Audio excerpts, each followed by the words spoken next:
নমস্কার, আমি তরুণ ঘোষ। চীনের কাছে আমাদের বিদেশমন্ত্রী জয়শঙ্করজি পথের কাঁটা হয়ে দাঁড়িয়েছে এবং সেটা চীন কিন্তু নিজে স্বীকার করছে। চীনের মতে ভারতের বিদেশমন্ত্রীর কূটনৈতিক দৃষ্টিভঙ্গি অত্যন্ত চতুর ও ভয়ঙ্কর। তার একপেশে মনোভাব এবং ওই বিষয়ে অনমনীয়তা কাজ করার পক্ষে অসুবিধাজনক। মানে চীনের কাজ করতে খুব অসুবিধা হচ্ছে। চীনের থেকে সাধারণত এই ধরনের খবর টবর বেরোয় না, কিন্তু এই খবরটা গ্লোবাল টাইমস বার করেছিল। গ্লোবাল টাইমস বার করার তারপরেতে কিছু সংবাদপত্র সেই খবরটাকে তুলে নেয়। তারপরে গ্লোবাল টাইমস তার ইংরেজি সংস্করণ থেকে এই খবরটাকে মুছে ফেলার পর শুধু চৈনিক ভাষায় যে কাগজটা আছে গ্লোবাল টাইমসের, চৈনিক ভাষার কাগজটাতে এই খবরটা রেখে দিয়েছে। তো যে খবরটা ওরা ছেপেছিল, যেখান থেকে আমাদের সংবাদপত্রগুলো তুলেছিল, দ্য প্রিন্ট, সেখান থেকে জানাচ্ছে হিট অ্যান্ড স্কুট, চীনের গ্লোবাল টাইমস নিবন্ধে জয়শঙ্করকে লক্ষ্য করে বান, পরে ইংরেজি সংস্করণ প্রত্যাহার করে, যেটা আমি বললাম। নয়াদিল্লি থেকে খবরটা হয়েছে। চীনের রাষ্ট্রচালিত গ্লোবাল টাইমস সোমবার এক অজানা আন্তর্জাতিক সম্পর্ক পণ্ডিতের একটি নিবন্ধ প্রকাশ করেছে, যা ভারতীয় পররাষ্ট্রমন্ত্রী এস জয়শঙ্করের অত্যন্ত সমালোচনামূলক ছিল। শুধুমাত্র চীনা ভাষায় একটি বজায় রেখে ইংরেজি সংস্করণটি কয়েক ঘন্টা পরে প্রত্যাহার করে নেয়।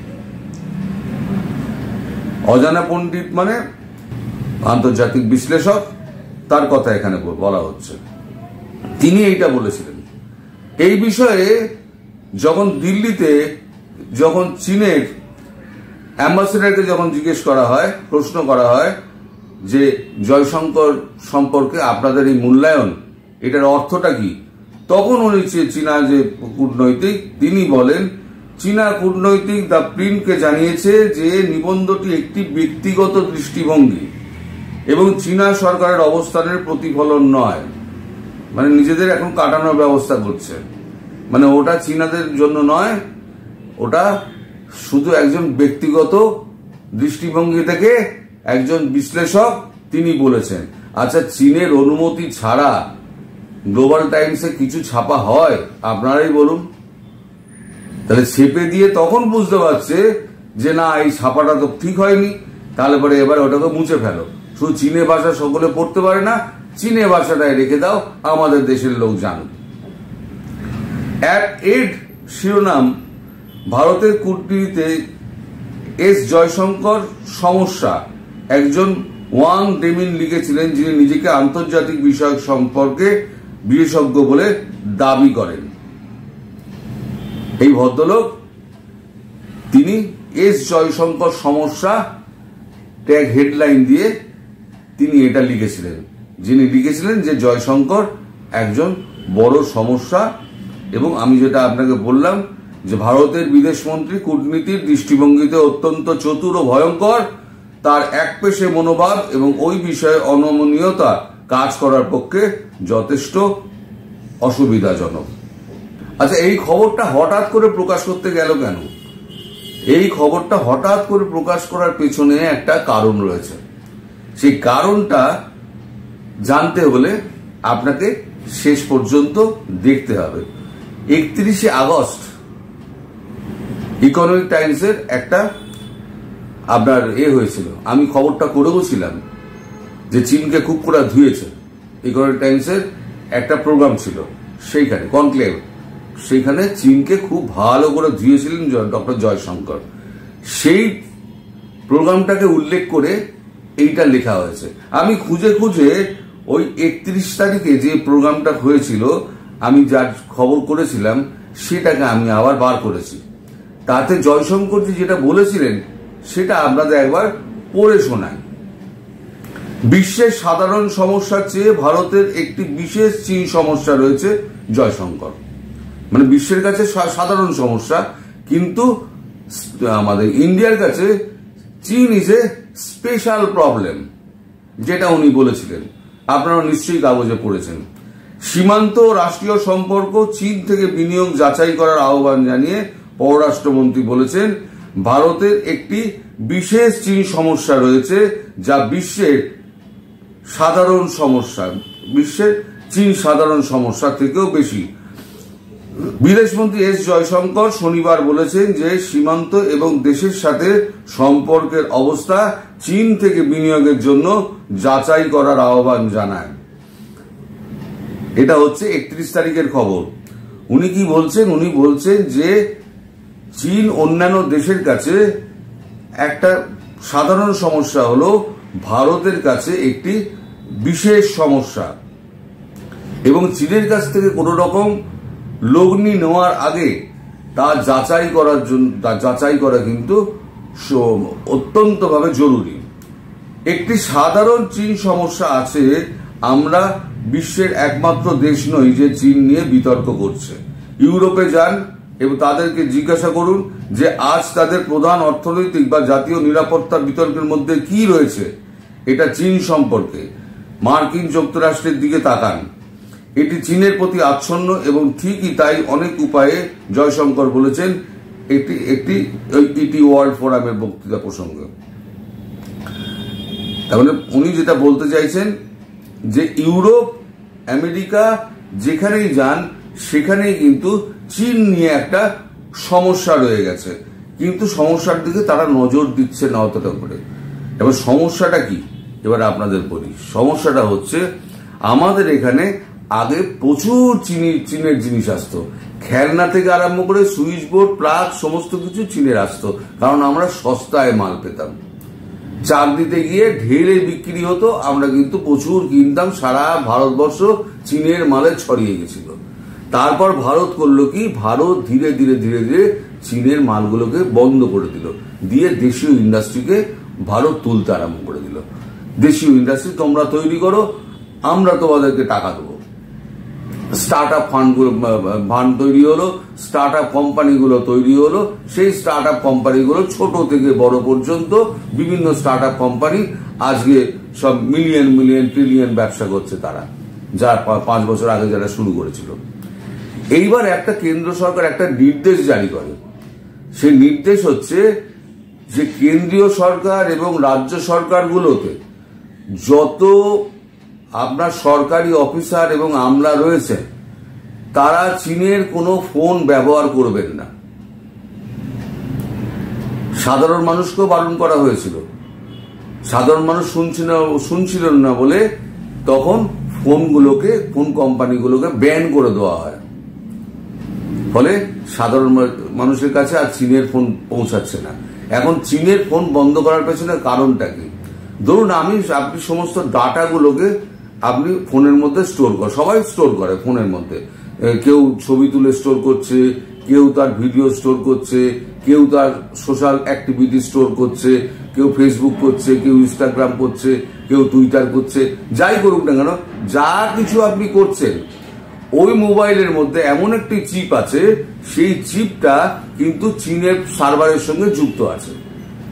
এবার আপনার প্রত্যেকটি মুভমেন্ট, আপনার প্রত্যেকটি কন্ট্যাক্টস, আপনার সমস্ত যাবতীয় ব্যক্তিগত ব্যাপার সব কিন্তু চীনের সার্ভারে জমা হচ্ছে, এবং সেখান থেকে চীন ঝাড়াই বাছাই করে। এটা ভারত যখন খবর পেল, MSS থেকে মিলিটারি সিক্রেট সার্ভিস চীনের যেটা আছে, সেখান থেকে আমাদের এজেন্টরা যখন এই খবরটা পেল, এজেন্টরা খবর পাওয়ার পরে ভারত সরকারকে জানায়। ভারত সরকার তারপরে সঙ্গে সঙ্গে সমস্ত যত কূটনীতিক আছে, সাধারণ কর্মী আছে, সরকারি বেসরকারি, সবাইকে বারণ করে দেয় যে আপনারা ব্যবহার করবেন না। এটা চীনের কাছে একটা বড় মার হয়ে গেল, যে চীন আর কোন রকম, আজকে পৃথিবীতে চলে এখন ডাটার ওপরে। যার কাছে ডেটা আছে সেই হচ্ছে রাজা। এই যে আপনার বিভিন্ন কোম্পানি হঠাৎ করে আপনার কাছে ফোন করে, নাম্বার পায় থেকে, এই ডাটা স্টোর থেকে। এই ডেটা স্টোর হচ্ছে অনেকে বিক্রি করে, প্রতি মাসে 6,000-8,000 টাকা করে তাই দিতে হয়। আপনি যদি 6 মাসের আপনি যদি করেন, এগ্রিমেন্ট করেন, তাহলে আপনাকে হয়তো 30,000 টাকা 40,000 টাকা দিতে হবে, নইলে পরে মাসে 6,000 টাকা করতে হবে। এইরকম একটা ব্যাপার আছে, কোন একটা হিসেব আছে, আমি সঠিকভাবে বলতে পারবো না আপনাকে। সেটা বন্ধ করে দেওয়াতে চীনের খুব সমস্যা হয়ে গেল। এইবার চীন কি বলল? চীন বলল যে আমরা ভারতে লগ্নি করব। আমাদের এখানে তো চীন তো বলছে না, কিন্তু আমরা তো জানি চীনের ব্যবসাপত্রের অবস্থা পুরো খাটিয়া খাড়া হয়ে গেছে। চীনের ব্যাংক দেউলিয়া হয়ে গেছে, আপনার ইন্ডাস্ট্রিগুলো আছে সেগুলো খারাপ অবস্থা, তারপর আপনার যে হাউজিং প্রজেক্ট ছিল সেগুলো সব ভুতুরে শহর হয়ে গেছে, কারখানা বন্ধ, চাকরি নেই, বেকার বাড়ছে। এখন চীনের যা জনসংখ্যা, সেই জনসংখ্যার উপরে 4% না 5% বেকারের সংখ্যা হয়েছে।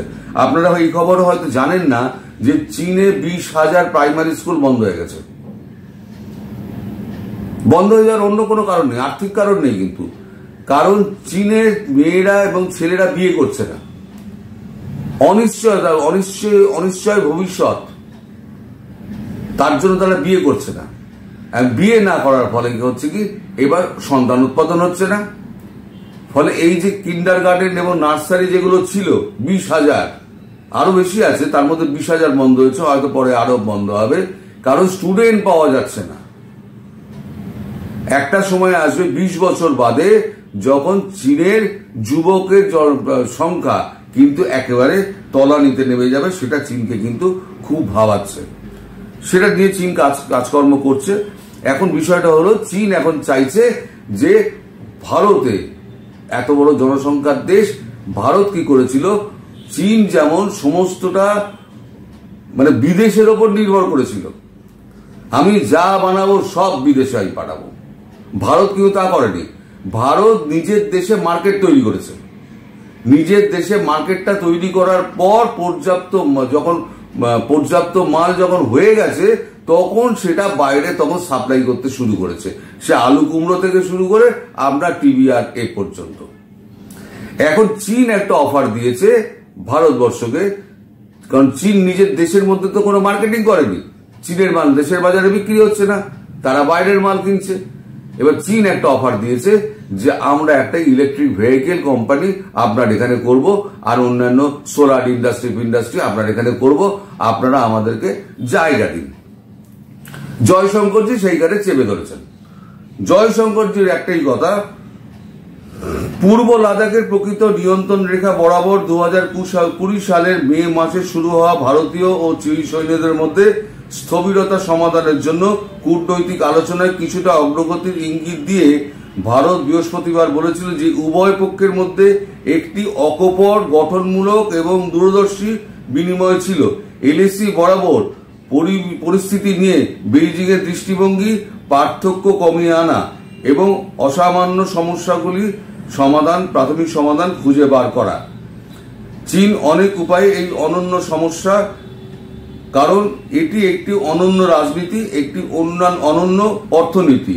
যদি কেউ সেই স্বতন্ত্রতা উপলব্ধি করার চেষ্টা না করে এবং এটি বোঝার চেষ্টা না করে, বিচার, উপসংহার এবং নীতির প্রেসক্রিপশনগুলি থেকে বেরিয়ে না আসা হলে সমস্যা হতে পারে বলে তিনি বলেছিলেন। এখন এটার বক্তব্য হচ্ছে, জয়শঙ্করজি বলেছেন আগে এলওসি তো এখন আছে, এলএসি ঠিক করো, লাইন অফ অ্যাকচুয়াল কন্ট্রোল ঠিক করো। তুমি পেছিয়ে যাও, আমার জমি আমায় দিয়ে দাও, আমি যেটা কিনেছি আমার জমি আমি তোমায় ছেড়ে দেবো। একটা line of actual line of control করো, ও পাশে তুমি থাকো, এ পাশে আমি থাকি। এখন কিছু কিছু জায়গা আছে যেখানে ওভারল্যাপিং হয়। ধরুন চীনের সৈন্য আমাদের এদিকে আসে, আমাদের সৈন্য চীনের ওদিকে যায়। এইরকমই একটা সৈন্য দল অরুণাচলের মধ্যে এসেছিল, তারা আবার ফিরে চলে গিয়েছে। আমাদেরও সৈন্য দল ওদের ওখানে ওই সব গ্রামগুলোতে মাঝে মাঝে ঢুকে যায়, ওভারল্যাপিং হয়। এই ওভারল্যাপিংটাও বন্ধ করতে হবে। জয়শঙ্করজি একটা জায়গায় এটে বসে আছেন যে আমাদের চীনের সঙ্গে আর কোনো সমস্যা নেই, একমাত্র সীমান্ত সমস্যা ছাড়া। সুতরাং সীমান্ত সমস্যা আগে মেটান, এবং আপনারা যে এখানে ইনভেস্টমেন্ট করবেন সেই ইনভেস্টমেন্টের একটা বড় অংশ ভারতের কাছে জমা রাখতে হবে, এবং টেকনোলজি ট্রান্সফারের মাধ্যমে আপনাকে করতে হবে। আপনি এখানে বসে আপনি দেশ থেকে টেকনোলজি নিয়ে এলেন, শ্যাম করছেন না, হাতি করছেন না, ঘোড়া করছেন, আমরা বুঝতে পারছি না, সে করলে তো ভারতের বদনাম। টেকনোলজি ট্রান্সফার করুন। দ্বিতীয় হচ্ছে, যে পরিমাণ টাকা আপনি ইনভেস্ট করবেন সেই পরিমাণ টাকা আমাদের আরবিআইতে জমা রাখতে হবে। কালকে পরশু আপনি সব দপ্তর বন্ধ করে দিয়ে পালিয়ে গেলেন, আমার এখানে শ্রমিকগুলো সব বেকার হয়ে গেল, তাদের আমি কিছু করতে পারবো না, তাহলে ভারতীয় কোম্পানিকে আমরা ওই টাকাটা দিয়ে দেবো, ভারতীয় কোম্পানি ওই কারখানাগুলো চালাবে তাদের প্রযুক্তি দিয়ে। এই হচ্ছে জয়শঙ্করজির মত। এবার জয়শঙ্করজির এই অকাট্য যুক্তিকে চীন কিছুতে কাটতে পারছে না। ফলে চীন এখন না পারছে এগোতে, না পারছে পেছোতে। ফলে চীন চাপে পড়ে, আমি একটা খবর করেছিলাম বহুদিন আগে, যে চীন এখন চাইছে যে লাইন অফ কন্ট্রোল সেটা সমাধান করতে চাইছে। একটা পুরনো ভিডিও আমার আছে, যে 50-60 বছর পরে স্থায়ীভাবে সমাধানের চেষ্টা করছি। সমাধানের চেষ্টা করার হচ্ছে এইটাই হচ্ছে একমাত্র পথ। সেটা হচ্ছে চীনকে বাঁচতে গেলে ভারতের বাজার ধরতে হবে, আর ভারতের বাজার যদি ধরতে হয় তাহলে এলওসি কে এলওসি করতে হবে, এলওসি কে লাইন অফ কন্ট্রোলকে লাইন অফ অ্যাকচুয়াল কন্ট্রোলে পরিণত করতে হবে। তুমি ও পাশে চলে যাও, আমি এ পাশে আছি। ওইটার সমাধান হলে, এবার বাকি শর্তগুলো পূরণ হলে তুমি আমার দেশে এসো। অনেক দেশই তো এখানে ব্যবসা করছে, আমার দেশে ব্যবসা করতে তোমার কোনো অসুবিধা নেই। এইখানে হয়েছে চীনের একটা মস্ত বড় কাঁটা, জয়শঙ্করজি। এবং চীনের বক্তব্য হলো যে ভারতের প্রধানমন্ত্রী বৈদেশিক এবং কূটনৈতিক ব্যাপারে জয়শঙ্করজির মতামত ছাড়া একটা কথাও বলেন না, যার জন্য চীনের নানান চেষ্টা সত্ত্বেও কিন্তু মোদির মুখ থেকে কিন্তু চীন কিন্তু একটা কথাও কিন্তু বার করতে পারেনি। যা বলেছেন জয়শঙ্করজি বলেছেন, এবং জয়শঙ্করজি ইজ দ্য আলটিমেট অথরিটি। বৈদেশিক নীতির ব্যাপারে কি বলবেন না বলবেন, আলটিমেট অথরিটি। এবং মোদিজি কিছু বলার আগে জয়শঙ্করজির মতামত নিয়ে নেন, আমি তো ওখানে যাচ্ছি, ওখানে আমি কি বলবো। এতটাই পরীক্ষিত এবং পরিশীলিত একটা মানুষ এস জয়শঙ্কর, যিনি আমাদের ভারতের বিদেশমন্ত্রী হিসেবে সফলতম এবং ভারতের একটি অ্যাসেট বলা যায়। তো এই হলো খবর। দর্শক, আপনারা সবাই ভালো থাকবেন, সুস্থ থাকবেন এবং সাবধানে থাকবেন। নমস্কার।